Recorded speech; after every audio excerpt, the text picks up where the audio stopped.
அமமுக பொதுச் செயலாளர் டிடிவி தினகரன் செய்தியாளர்களை சந்தித்து வரக்கூடிய அந்த காட்சிகளை நாம் பார்த்து கொண்டிருக்கிறோம்.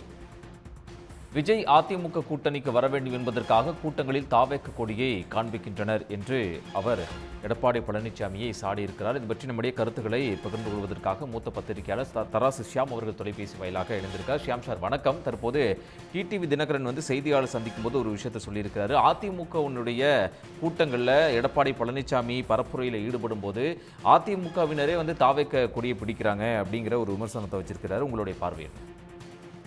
கிட்டத்தட்ட இதே கருத்தை நாமக்கல் தாவேகா மாவட்ட செயலாளர் ஒரு வீடியோ பதிவாக போட்டிருக்கிறார். அவர் என்ன சொல்லியிருக்கிறார் என்றால், தலைமையின் உத்தரவு வராமல் நாங்கள் எந்த கூட்டத்திலும் கலந்து கொள்ளவே இல்லை, அப்படி கலந்து கொள்வதற்கு எங்களுக்கு அனுமதியும் கிடையாது, வேறு கட்சிக்காரர்கள் அப்படி கலந்து கொள்கிறார்கள், இப்படியான ரீதியிலே அவர் குற்றம் சாட்டியிருந்தார். அதாவது சூசகமா அவர் என்ன சொல்லியிருந்தார் என்றால், அதிமுக காரர்கள் தான் தாவேகா கொடிகளை அதிமுக கூட்டத்தில் ஏந்தி பிடித்திருக்கிறார்கள் என்கிற கருத்தை சொல்லியிருந்தார். இதுல விஜய் அவர்கள் அதிமுக கூட்டணிக்கு வருவதற்கு வாய்ப்பே இல்லை, அதிமுக பாரதிய ஜனதா கூட்டணிக்கு வருவதற்கு வாய்ப்பே இல்லை என்பதுதான் எனது கருத்து.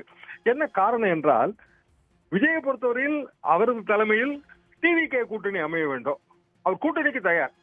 அவரது தலைமையை அவர் முதலமைச்சர் வேட்பாளர் என்பதை ஏற்றுக்கொள்ளக்கூடிய எந்த கட்சி வேண்டுமானாலும் வரலாம்.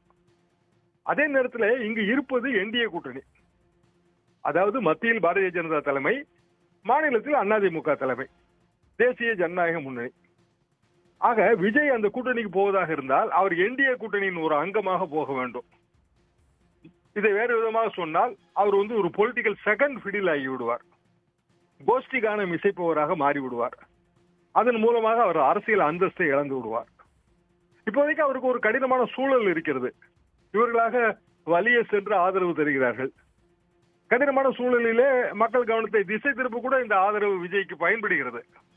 பல்வேறு சதி கோட்பாடுகளை பூத்துவதற்கெல்லாம் இது பயன்படுகிறது. எனவே அவர் பயன்படுத்திக் கொள்கிறார். இன்னும் சொல்ல போனால் திரைப்பட நட்சத்திரங்களுக்கே உரித்தான அந்த ஸ்டைலே அதுதான், பயன்படுத்திக் கொள்ளுதல். பயன்பட மாட்டார்கள். ஆக விஜயை பொறுத்தவரையில் அவர் தலைமையில் கூட்டணி அமைந்தால் அதிலே அதிமுக சேர்ந்து கொள்ளலாம். அப்படி அதிமுக பலவீனமாகிவிட்டதா என்ன? அவரே முதலமைச்சர் வேட்பாளராக ஏற்றுக்கொண்டால் அதிலே மோடி அவர்களும் அமித்ஷா அவர்களும் பிரச்சாரம் செய்து விஜய் தான் முதலமைச்சர் வேட்பாளர், அவர் தான் எதிர்கால முதலமைச்சர் என்று பேசலாம். தாவேகா கூட்டத்தில் மோடி அவர்களும் அமித்ஷா அவர்களும் எடப்பாடி பழனிசாமி அவர்களும் கலந்து கொள்ள வேண்டும். இது எப்படி சாத்தியம்? ஜெயலலிதா அவர்களோடு அந்த காலகட்டத்தில் 2011 விஜயகாந்த் கூட்டணி வைத்த போது பல்வேறு குழப்பங்கள், கடைசியில் கூட்டணி அமைந்ததுதான். ஆனால் ஒரு கூட்டத்திலும் ஜெயலலிதா தான் முதலமைச்சர் என்று விஜயகாந்த் சொல்லவே இல்லை. அதுல ஏற்பட்ட மனஸ்தாபம் தான் கடைசியில தேமுதிகவை உடைப்பதிலே போய் முடிந்தது. ஆக விஜய்க்கு நன்றாகவே தெரியும், அவர் இப்படியான ஒரு மாய வலையில் சிக்கினால் அதற்கான அரசியல் விலை என்பது அவரது கட்சியை காணாமல் போகும். எனவே அந்த முடிவை அவர் எடுக்கவே மாட்டார். அதுவும் முதல் தேர்தலில் தனது வாக்கு வங்கி என்ன என்பதை தெரிந்து கொள்ளத்தான் எந்த ஒரு திரை நட்சத்திரமும் விரும்புவார்கள். கடினமான சூழல். இந்த சூழலில் இருந்து வெளியே வருவதற்கு ஒரு வழி வேண்டும். துக்க வீட்டிலே துக்கம் விசாரிக்க போனால் வீட்டு மாப்பிள்ளை ஆக்கி விடுவார்களா? இது என்ன கணக்கு என்று எனக்கு புரியவில்லை.